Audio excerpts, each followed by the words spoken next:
નમસ્કાર. જોઈએ આપણું ઉદાહરણ 9.5. પૃથ્વીને પોતાની ધરીને અનુલક્ષીને એક પરિભ્રમણ કરતાં 24 કલાક લાગે છે. પૃથ્વી પરથી જોતાં તેની 1 ડિગ્રી જેટલી શિફ્ટ માટે તેને કેટલો સમય લાગશે? આગલા ટોપિકમાં આપણે 2 મિનિટ જેટલો સમયગાળો કેવી રીતના થાય છે એના વિશે વાત કરી ગયા. હવે આટલો તમને ખ્યાલ છે, પૃથ્વીનું એક ભ્રમણ થાય એટલે કે 360 ડિગ્રી થાય ત્યારે લાગતો સમયગાળો છે 24 કલાક. તો અહીંયા તમને પૂછેલું છે 1 ડિગ્રી જેટલી શિફ્ટ માટે કેટલો સમય લાગશે, એટલે હું અહીંયા કહી શકું ભાઈ 1 ડિગ્રી શિફ્ટ માટે કેટલો સમય લાગશે.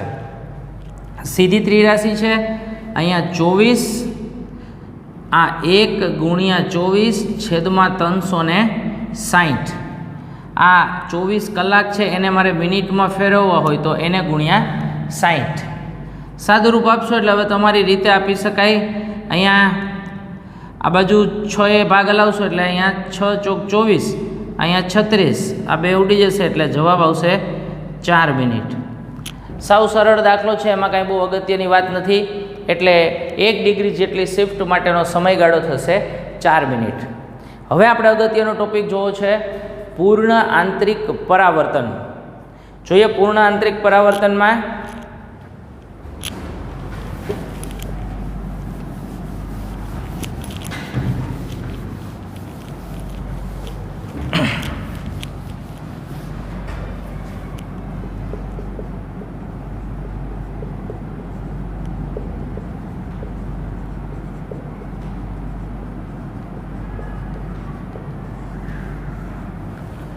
સૌથી પહેલાં તમે એટલું શીખી ગયા છો પરાવર્તન કોને કહેવામાં આવે?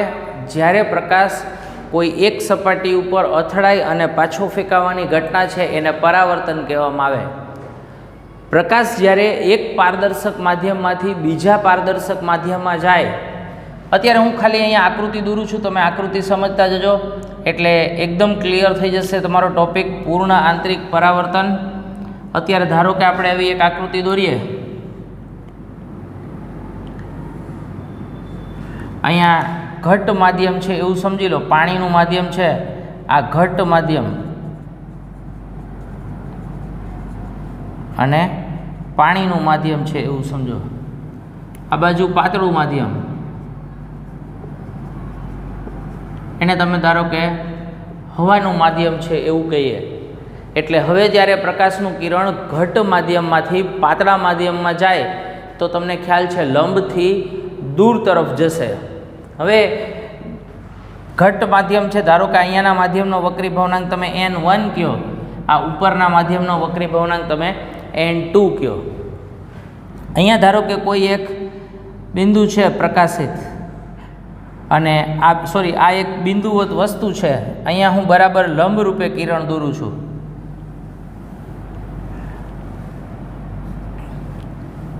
હવે ધારો કે અહીંયા સપાટીને દોરેલો લંબ છે અને આને નામ આપીએ આપણે O બિંદુ એવું નામ આપી દઈએ આ જગ્યા ઉપર અત્યારે. હવે કિરણ અહીંયા આપાત થશે, ધારો કે અહીંયા બિંદુવત વસ્તુ A છે, અહીંયા એક કિરણ મળી ગયું તમને AO, એટલે પ્રકાશનું કિરણ બિંદુવત વસ્તુમાંથી નીકળી અને બે માધ્યમને છૂટી પાડતી સપાટી પાસે આવ્યું. જેવું બે માધ્યમને છૂટી પાડતી સપાટી પાસે આવશે એટલે લંબ સાથે જે ખૂણો બનાવે એને આપાત કોણ કહીએ. ધારો કે અહીંયા I જેટલો આપાત કોણ છે એ રચાય. હવે અહીંયા કઈ ઘટના બનશે O બિંદુ પાસે? તો કે સૌથી પહેલાં પ્રકાશનું કિરણ આમ આંશિક વક્રીભવન પામશે અથવા તો આંશિક પારગમન પામશે. એટલે આમ આંશિક રીતે માધ્યમમાંથી બીજા માધ્યમમાં આગળ વધશે અને પ્રકાશના કિરણનું આંશિક પરાવર્તન થશે. એટલે પ્રકાશનું કિરણ છે એ થોડુંક એ જ માધ્યમમાં પાછું વળવાનું છે. એટલે હું અહીંયા નામ આપી દઉં. અત્યારે તમે વિચારો તો આવું થયું છે, જોજો બરાબર. અહીંયા AOB કિરણમાં AO આપાત કિરણ છે, OB વક્રીભૂત કિરણ છે અને OC પરાવર્તિત કિરણ છે. પણ આ આંશિક પરાવર્તન પામેલું કિરણ છે. હવે હું આ આપાત કોણનું મૂલ્ય વધારું છું. ધારો કે અહીંયા સપાટીને દોરેલો લંબ લઈ લઉં છું, બીજો લંબ, અને બીજા લંબ પાસે અહીંયા કિરણ આપાત થાય. અહીંયા કિરણ આપાત થશે એટલે અહીંયા નામ ફરીથી આપણે અહીંયા લંબ પાસે O ડેશ આપી દઉં છું. અહીંયા B બિંદુ થઈ ગયું અને અહીંયાથી કોઈ એક કિરણ આંશિક પરાવર્તન પામે છે એવું સમજો તમે. એટલે તમે આ બંને કિરણોમાં ડિફરન્સ એટલો થઈ જશે, જોજો બરાબર. અહીંયા આપાત કોણ છે એ આપણે હવે I ડેશ કહીએ, વક્રીભૂત કોણને આપણે R ડેશ કહીએ, અને ફરી પાછું કિરણ લઈએ આપણે C. એટલે અહીંયા AO ડેશ છે એ આપાત કિરણ, O ડેશ B છે એ વક્રીભૂત કિરણ, આ પરાવર્તિત કિરણ. હવે અહીંયા આપાત કોણનું મૂલ્ય વધારીએ છીએ. અહીંયા જે હતું એના કરતાં આપાત કોણનું મૂલ્ય વધાર્યું. તો અહીંયા વક્રીભૂત કોણ હતો R, ધારો કે, તો આપાત કોણનું મૂલ્ય વધારું તો મને વક્રીભૂત કોણનું મૂલ્ય અહીંયા R હતો એના કરતાં થોડું વધારે મળ્યું, એટલે કે R ડેશ થયું. તો તમે અહીંયા કહી શકો આપાત કોણનું મૂલ્ય વધારીએ તો એને અનુરૂપ વક્રીભૂત કોણનું મૂલ્ય પણ વધે છે. હવે હું હજી આગળ આકૃતિ વધારું છું.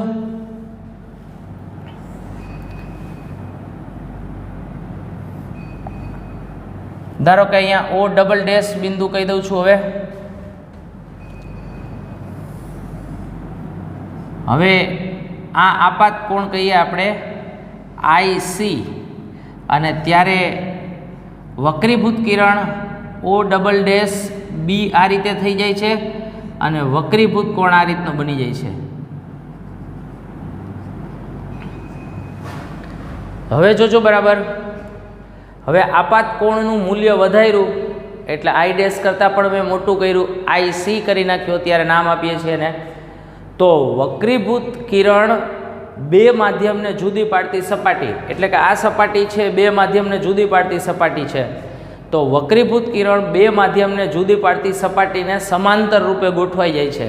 એટલે કે અહીંયા વક્રીભવન કોણ કેટલાનો મળે છે? π/2 નો, 90 ડિગ્રીનો. હવે હું બીજો એક અગત્યનો શબ્દ બોલું છું, તમે બરાબર સાંભળજો. જે આપાત કોણે વક્રીભૂત કોણ 90 ડિગ્રીનો મળે એ આપાત કોણને ક્રાંતિ કોણ કહેવામાં આવે. એટલે અહીંયા sin IC છે એને આપણે કહેશી ક્રાંતિ કોણ.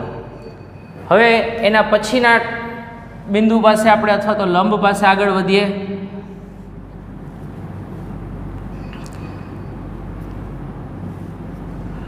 તો હવે આપાત કોણનું મૂલ્ય આનાથી નહીં આપણે વધારીએ છીએ, આપાત કોણનું મૂલ્ય IC કરતાં પણ વધારીએ છીએ.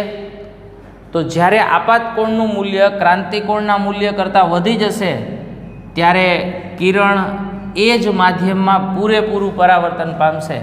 એટલે કે અહીંયા આપાત કોણ I ગ્રેટર ધેન IC, અને ત્યારે કિરણ પૂરેપૂરું એ જ માધ્યમમાં પરાવર્તન પામે. આ કિરણ પૂરેપૂરું એ જ માધ્યમમાં પરાવર્તન પામવાની જે ઘટના છે એને કહેવામાં આવે પૂર્ણ આંતરિક પરાવર્તન. ફરી પાછું, ક્યારે પૂર્ણ આંતરિક પરાવર્તન થાય છે? તો કે જ્યારે કિરણ અથવા તો જ્યારે કિરણનો આપાત કોણ ક્રાંતિકોણ કરતાં મોટો થઈ જાય ત્યારે કિરણ પૂરેપૂરું એ જ માધ્યમમાં પરાવર્તન પામે. કિરણ પૂરેપૂરું પરાવર્તન પામે જે તે માધ્યમમાં, તો એને એ માધ્યમનો પૂરેપૂરું પરાવર્તન પામે ત્યારે એમને પૂર્ણ આંતરિક પરાવર્તન એવું કહેવામાં આવે છે. હવે આપણે આ O ડબલ ડેશ બિંદુ પાસે સ્નેલનો નિયમ વાપરવો હોય તો હું સ્નેલનો નિયમ આ રીતે વાપરી શકું. O ડબલ ડેશ બિંદુ પાસે જોજો બરાબર તમે. O ડબલ ડેશ પાસે અહીંયા વક્રીભવનાંક છે N1, આ N1 sin IC is equals to ઉપર લખી શકાય N2 sin 90. સીધું લખું છું અહીંયા. આ sin IC છે, અહીંયા ખૂણો છે 90 ડિગ્રીનો. sin 90 એટલે તમને ખ્યાલ છે થઈ જશે 1. તો હું અહીંયા આવું લખી શકું N1/N2 sin IC is equals to 1. તો N1/N2 ને બીજા સ્ટેપમાં આવું પણ લખી શકાય N12 sin IC is equals to 1. તો હજી સાદું રૂપ આપું હું તો આમ લખી શકાય sin IC is equals to 1/n12. તો આ તમને ક્રાંતિકોણ માટેનું સૂત્ર થઈ જશે sin IC is equals to 1/n12. હજી આગળ જવું હોય તો તમે આવું પણ કહી શકો, આ n2 એટલે અહીંયા હવા છે, હવાનો વક્રી ભવનાંક જો 1 લ્યો તમે તો સીધે સીધું સૂત્ર થઈ જાય sin IC, આ બાજુ તો બંને થઈને 1 થઈ ગયું, તો sin IC is equals to 1/n1 અથવા તો 1/n. એટલે એક સૂત્ર તમે આવું પણ વાપરી શકો, sin IC is equals to 1/n. n1 ને હું માધ્યમનો વક્રી ભવનાંક કહી દઉં છું n, તો sin IC બરાબર 1/n. તો આ થઈ પૂર્ણ આંતરિક પરાવર્તનની ઘટનાની સમજૂતી. હવે આપણે પૂર્ણ આંતરિક પરાવર્તનના પ્રાયોગિક નિદર્શન, પ્રયોગની રીતે પૂર્ણ આંતરિક પરાવર્તન કેવી રીતના મેળવી શકાય એના વિશે થોડીક વાત કરીએ.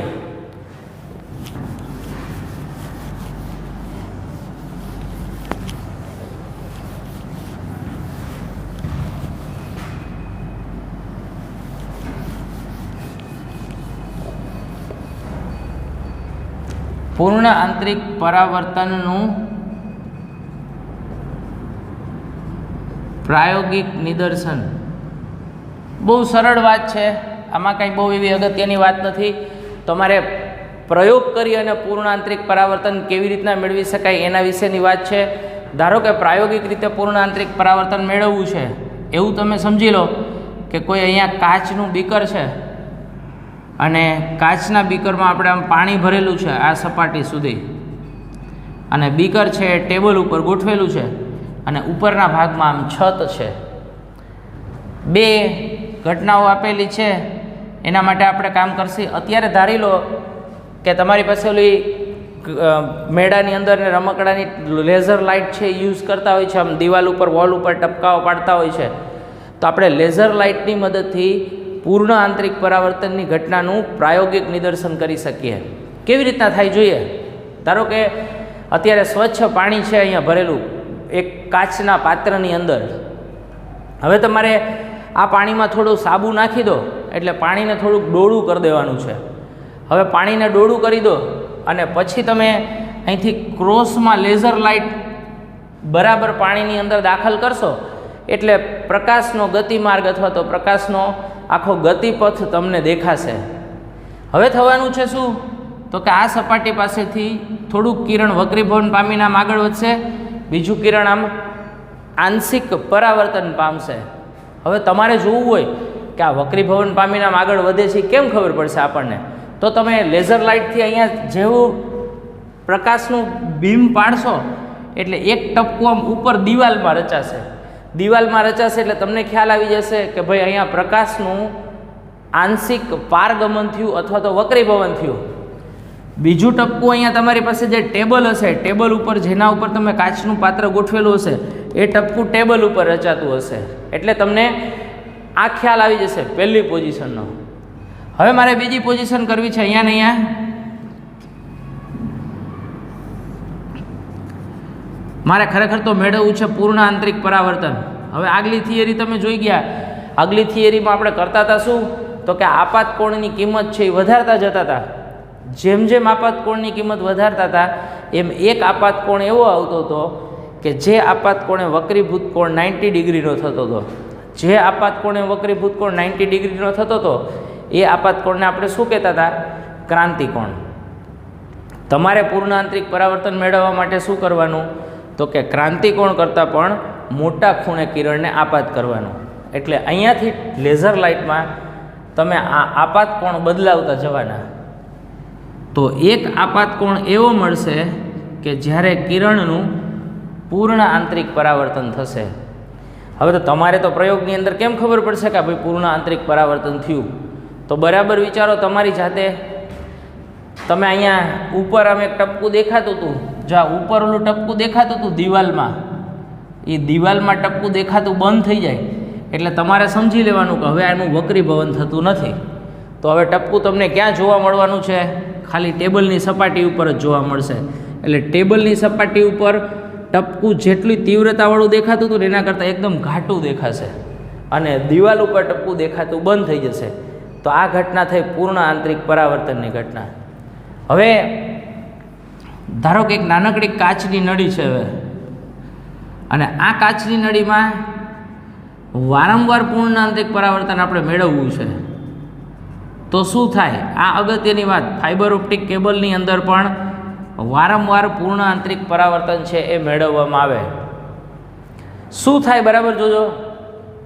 તો કે તમે કિરણ અહીંયા આપાત કરો એટલે કિરણ અહીંયા જે ખૂણે આપાત થશે ને, એ આપાત કોણ જ એવો હોવો જોઈએ કે ક્રાંતિકોણ કરતાં મોટો હોય. હવે જો આપાત કોણ જ ક્રાંતિકોણ કરતાં મોટો હશે તો શું થશે? તો કે સતત પૂર્ણ આંતરિક પરાવર્તનની ઘટના થશે, અને સતત પૂર્ણ આંતરિક પરાવર્તન થાય એટલે કે કિરણ સીધું અહીંયા આપાત થશે, વળી પાછો અહીંયા આપાત કોણ કરતાં મોટા ક્રાંતિકોણ કરતાં મોટા ખૂણે એટલે અહીંયા આવશે. આમ સતત કિરણ પૂર્ણ આંતરિક પરાવર્તન પામતું જાય અને માધ્યમની અંદર આગળ વધતું જાય. એટલે આ તમે કાચની ટેસ્ટ ટ્યુબ અથવા તો નળીની અંદર સતત પૂર્ણ આંતરિક પરાવર્તન કેવી રીતના થાય એ તમે મેળવી શકો.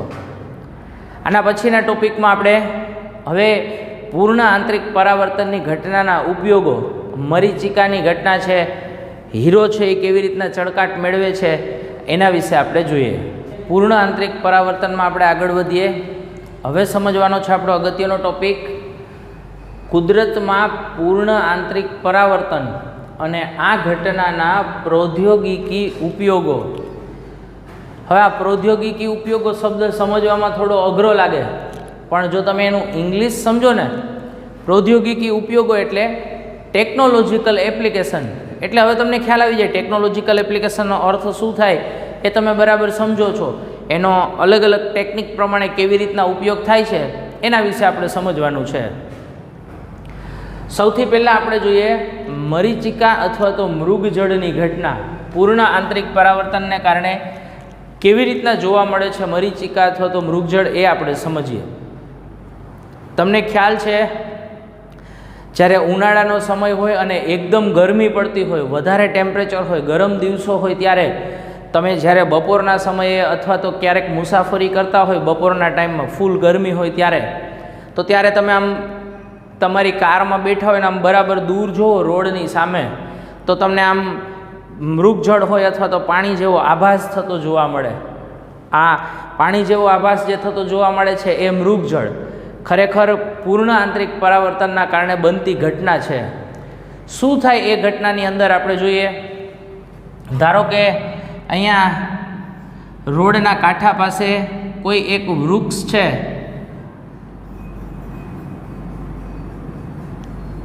અને આ વૃક્ષનું પ્રતિબિંબ છે એ આપણને જોવા મળે. કઈ રીતે જોવા મળે છે એ સમજીએ.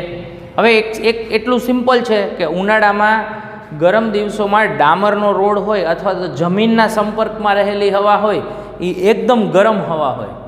હવે જમીનના સંપર્કમાં રહેલી હવા ગરમ હોય, ગરમ હવા પાતળી હોય, અને પાતળી હોય એટલે એ પ્રકાશીય પાતળી હવા હોય એટલે કે એનો વક્રી ભવનાંક ઓછો હોય. હવે ડામરના અથવા તો જમીનના સંપર્કમાં રહેલી હવાથી આપણે જેમ જેમ આમ ઉપર જતા જઈએ ને એમ હવા ઠંડી થતી જાય. ઠંડી હશે એટલે એ ઘટ હશે, અને ઘટ હશે એટલે એનો વક્રી ભવનાંક વધારે હશે. તો તમે બરાબર જોજો, નીચેનો વક્રી ભવનાંક ઓછો છે, જેમ જેમ ઉપર જાય છે એમ વક્રી ભવનાંક વધતો જાય છે. એટલે નીચેથી ઉપર જાય એમ વક્રી ભવનાંક વધતો જાય, ઉપરથી નીચે આવો તો વક્રી ભવનાંક ઘટતો જાય. નીચે પાતળું માધ્યમ, ઉપર ઘટ માધ્યમ. ઉપરથી નીચે આવો છો એટલે તમે ઘટ માધ્યમમાંથી પાતળા માધ્યમમાં આવો. હવે કઈ ઘટના બને જોજો બરાબર. ધારો કે કોઈ એક અવલોકનકાર છે, આ અવલોકનકાર મરીચિકા અથવા તો મૃગજળની ઘટના કેવી રીતના અનુભવે એ આપણે સમજવાનું છે. હવે અહીંયા કોઈ એક વૃક્ષ છે, વૃક્ષમાંથી નીકળતા કિરણો અવલોકનકારની આંખ સુધી પહોંચવાના છે. હું આખી આકૃતિ દોરી નાખું છું, પછી તમને ખ્યાલ આવી જશે ખરેખર કે કઈ ઘટના બને છે.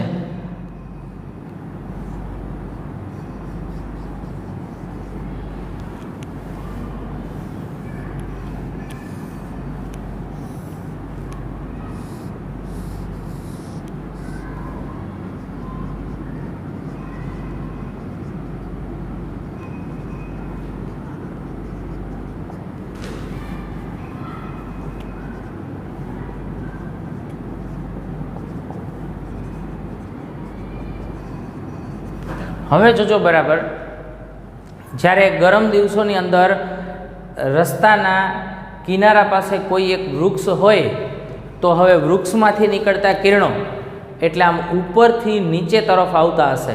ઉપરથી નીચે તરફ આવતા હોય એટલે એનો મતલબ એમ કે કિરણો આમ નીચે આવે છે તો જેમ જેમ નીચે જશે એમ વક્રી ભવનાંક ઘટતો જવાનો.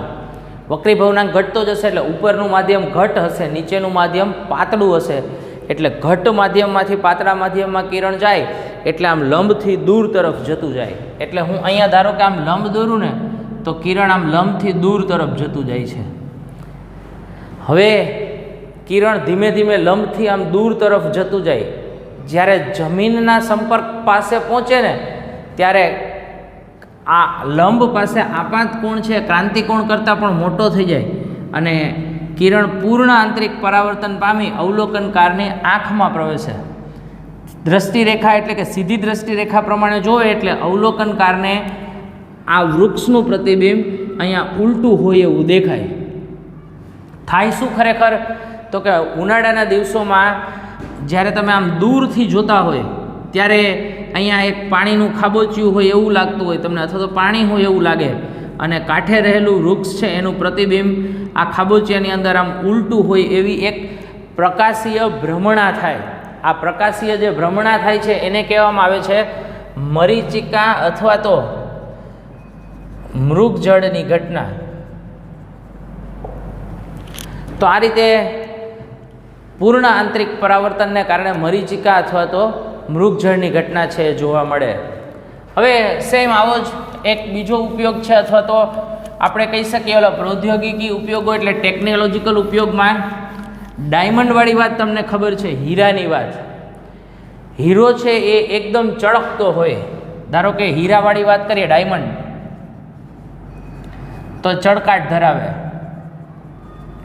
હવે શું કામે થાય એવું તો કે હીરાની સરફેસો અલગ અલગ સરફેસો ધારો કે આમ ગોઠવાયેલી હોય,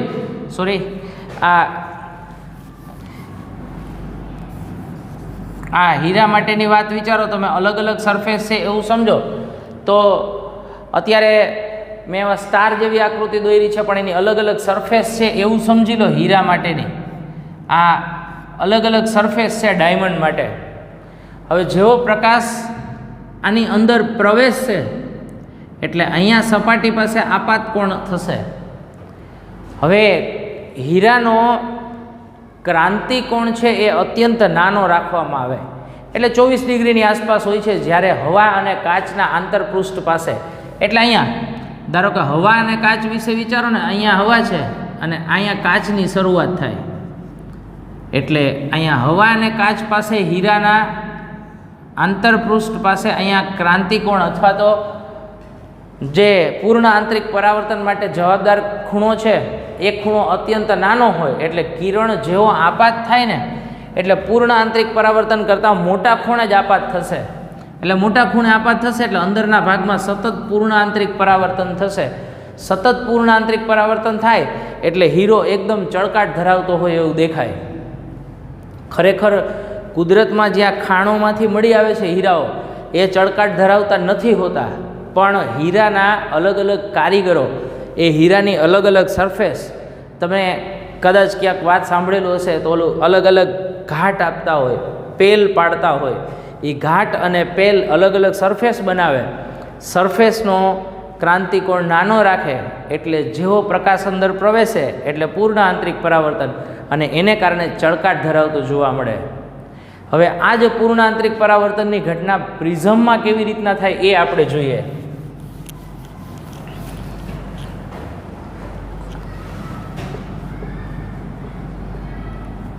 આ પ્રિઝમની અંદર જોજો બરાબર, હું અહીંયા એક આકૃતિ દોરું છું. પ્રિઝમમાં અલગ અલગ રીતે પૂર્ણ આંતરિક પરાવર્તનની ઘટનાઓ છે એ જોવા મળે. અહીંયા ધારો કે કોઈ એક વસ્તુ છે, એ બી વસ્તુ આપણે લઈએ તો વસ્તુમાંથી નીકળતું કિરણ પ્રિઝમની સરફેસ ઉપર અહીંયા આપાત થશે. અહીંયા ખૂણો તમે જુઓ ને તો આ 90 ડિગ્રીનો ખૂણો થશે, અહીંયા ખૂણો હશે 45 ડિગ્રીનો.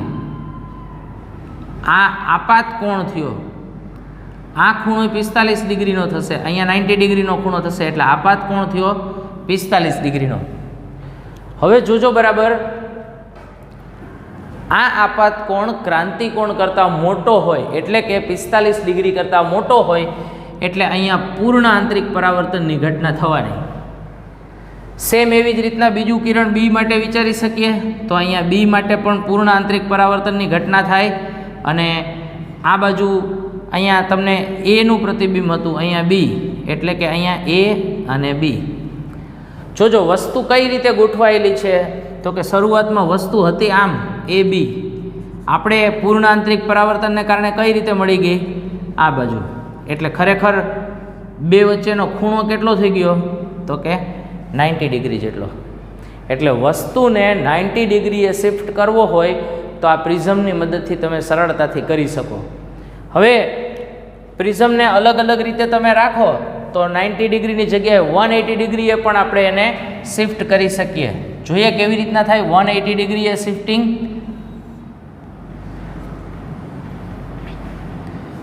જોજો બરાબર, અહીંયા 45 ડિગ્રી, આ 45 ડિગ્રી, અહીંયા બરાબર હશે 90 ડિગ્રીનો કોણ.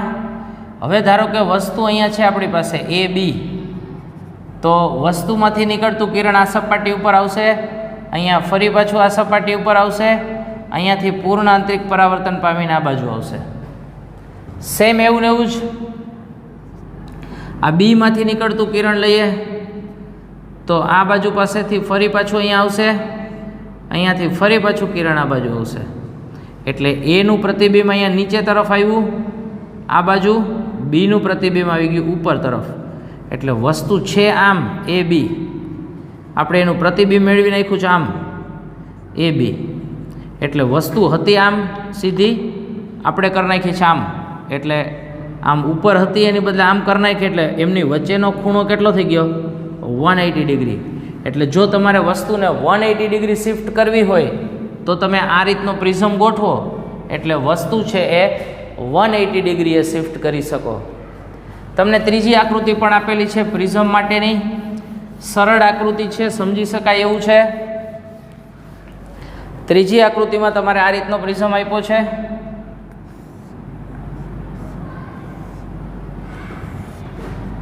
અહીંયા ધારો કે કોઈ એક વસ્તુ છે એ બી, તો વસ્તુમાંથી નીકળતા કિરણો આ પૂર્ણ આંતરિક પરાવર્તન પામશે, અહીંયા ફરી પાછા પૂર્ણ આંતરિક પરાવર્તન પામી અને આ રીતે વસ્તુમાંથી કિરણો આગળ નીકળતા જશે. એટલે તમને આ અહીંયા તમને એ અને બી જોવા મળશે. એટલે કે આ 90 ડિગ્રીએ એ બી છે એ 180 ડિગ્રીએ શિફ્ટ થઈ જશે, અહીંયા સીધું ઉલટું. એના પછીનો ટેકનોલોજીકલ અને અત્યંત અગત્યનો ઉપયોગ ઓપ્ટિકલ ફાઇબર.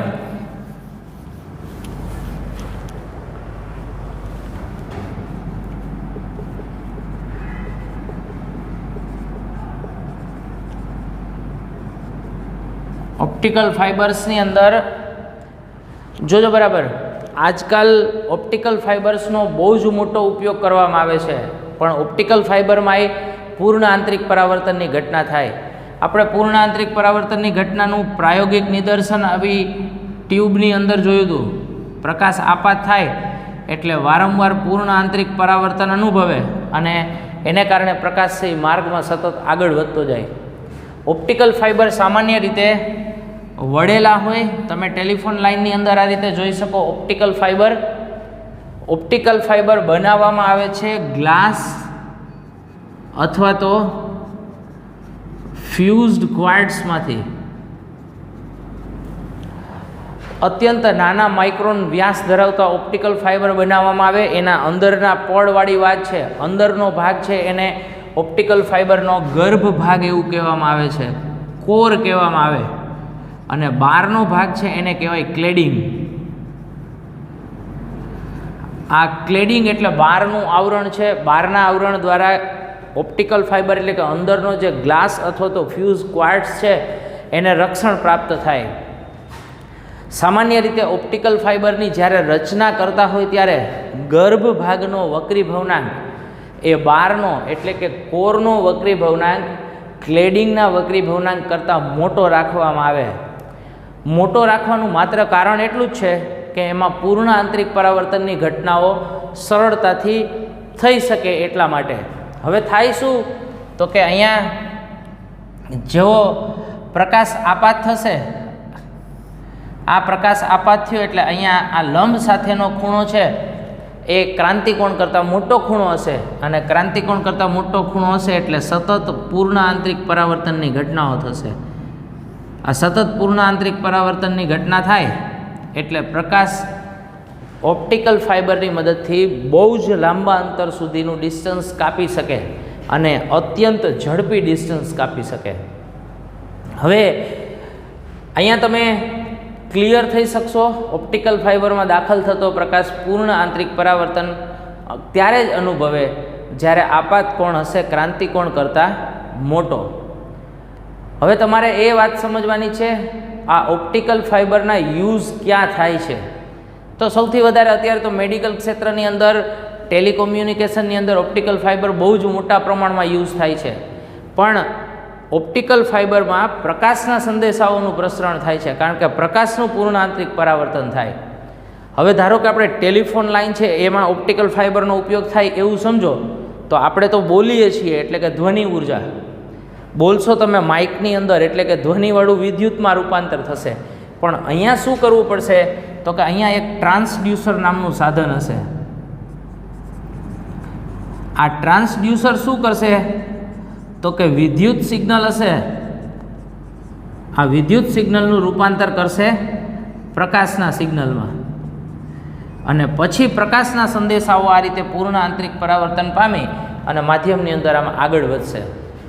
હાલ ઓપ્ટિકલ ફાઇબર છે એકદમ અત્યંત પાતળો હોય, એટલે મેડિકલ ટેકનોલોજીની અંદર ધારો કે કોઈ વ્યક્તિ છે અને એના જઠરની અંદર ક્યાંય અલ્સર થઈ ગયું છે, ચાંદુ પડી ગયું છે, અને ડૉક્ટરને ઇઝીલી ફાઇન્ડ આઉટ કરવું છે કે કઈ જગ્યા ઉપર, કયા પ્લેસ ઉપર અલ્સર છે, તો એન્ડોસ્કોપીની અંદર ઓપ્ટિકલ ફાઇબરનો યુઝ કરતા હોય. આગળના ભાગમાં એક નાનકડો કેમેરો હોય, ઓપ્ટિકલ ફાઇબર અત્યંત પાતળો હોય, દર્દીના શરીરની અંદર ઉતારી દે, જેમ જેમ આગળ જતો જશે કેમેરો એની ઇમેજ સ્ક્રીન ઉપર આવતી જશે, અને પ્રકાશીય સંદેશાઓની મદદથી ડૉક્ટર સરળતાથી ગોતી શકશે કે અલ્સરનું સ્થાન ક્યાં છે, અને ડાયરેક્ટ એ ભાગમાં જ એની સારવાર થઈ શકે. બીજું, તમે અત્યારે માર્કેટમાં આપણે ઓલા ઘણી બધી જગ્યા ઉપર આવા મોટું એક ધાતુના ગોળા જેવું હોય એની અંદર એક લેમ્પ રાખેલો હોય છે અહીંયા, અને અહીંયા બધા સફેદ તાતણાઓ હોય. જેવો આપણે સ્વિચ ઓન કરીએ અહીંયા વાયરમાં, જેવી સ્વિચ ઓન કરીએ એટલે આ બલ્બનો પ્રકાશ ઓપ્ટિકલ ફાઇબરના આ પોઈન્ટ ઉપર આવશે, એટલે તરત જ પ્રકાશ ટ્રાવેલ કરી અને આમ આગળ જશે ને આગળના ભાગમાં એક પ્રકાશિત બિંદુઓ જોવા મળશે. એટલે આમ તમને જોવા માટે અલગ અલગ રંગોવાળું દ્રશ્ય જોવાનું અત્યંત ગમે, એટલે આમ ફુવારા સ્વરૂપમાં આપણને જોવા મળશે પ્રકાશ. તો આ ફાઇબર પણ ઓપ્ટિકલ ફાઇબર જ છે. એટલે આ બધી વાત થઈ પૂર્ણ આંતરિક પરાવર્તનની ઘટનાના પ્રૌદ્યોગિક ઉપયોગો વિશેની વાત.